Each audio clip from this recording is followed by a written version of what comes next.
선비꿀 메아리. 최상우 시인과 함께하는 선비꿀 메아리입니다. 안녕하세요. 시조시인 최상우입니다. 부끄러워지면 얼굴부터 붉어지는 게 사람입니다.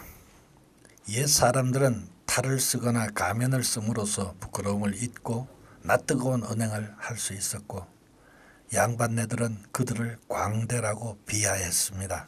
근대에 이르러서도 점잖은 사람들이 대우를 받고 경우에 따라 언행이 달라지면 이중인격자라는 멸시를 받습니다.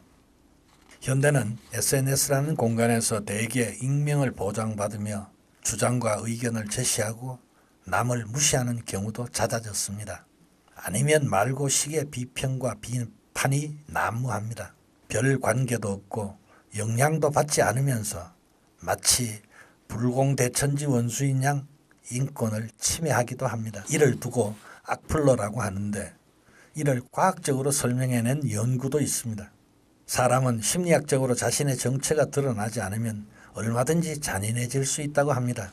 미국 스탠퍼드대 필립 짐바르도 교수는 실험에 참가한 사람들을 두 개 그룹으로 나눈 뒤 번갈아가며 상대 그룹에 전기 충격을 가하도록 했다고 합니다.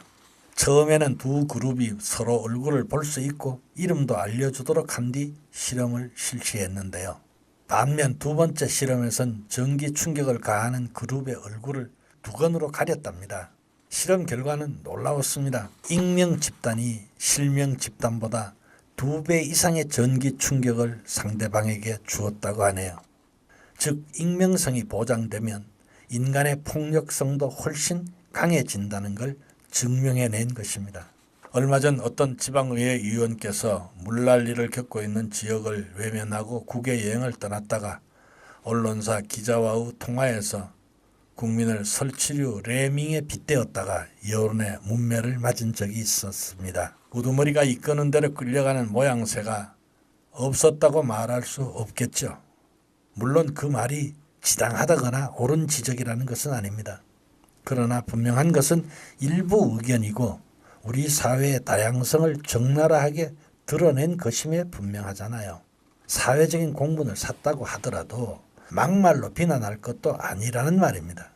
지역민들의 선택에 의해 도태되면 그만이지 않습니까? 보이스피싱이 아니더라도 전화 상담을 하는 직종이나 감정 노동자들에게 막말을 하는 경우가 늘고 있다고 합니다.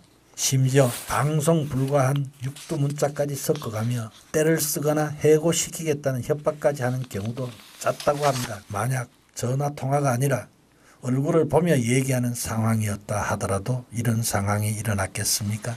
정치적 견해를 표현하는 것이라면서 문자 폭탄을 날리는 경우도 늘어나 인사청문회에서 할 말도 못하겠다고 호소하던 국회의원들을 생각합니다. 일부 연예인들은 근거 없는 유언비어 살포에 강경하게 대응하는 경우도 늘었다고 합니다. 정보와 시대의 익명성은 이런 공갈 협박을 넘어 강력 범죄로 이어질 수 있다는 점에서 더욱 무섭습니다. 특히 익명성이 강하게 보장되는 사이버 공간이 범죄의 유혹에 빠지기 쉽다는 점에 주목해 보십시다. 사이버 상에서는 명예훼손이나 스토킹, 성폭력 등 유형도 다양합니다. 또 SNS와 포털 사이트를 통해 정보가 활발하게 유통되므로 무수한 공범자가 양산될 수 있다는 점은 더 큰 문제입니다. 그럼에도 불구하고 익명성 때문에 최초 유포자나 가해자를 찾아내 처벌하기가 쉽지 않다는 점이 있습니다. 그동안 말로만 주장됐던 인터넷 실명제가 적극 검토되어야 할 때입니다. 복면가왕은 말 그대로 예능이어서 인기가 높을 뿐입니다. 익명성 때문에 인간이 잔인해진다면 우리 사회는 건전하지 않습니다.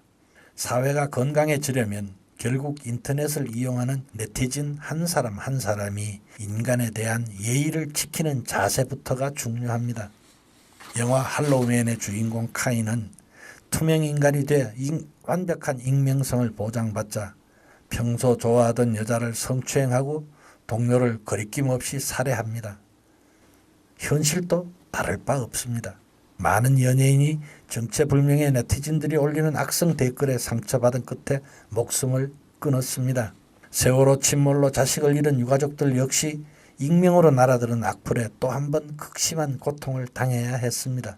전화기 너머로 무심코 던지는 말 한마디, 아무 생각 없이 두드린 문자판이나 키보드의 일타가 상대방의 가슴을 찢는 흉기가 될 수 있는 세상입니다. 이래서야 어찌 더불어 사는 세상이라 할 수 있겠습니까? 요즘 들어서 공익 광고에 등장한 당신의 의사 표현 하나가 사람을 살릴 수도 있고 죽일 수도 있다는 걸 강조하는데 눈길이 가 닿는 이유입니다.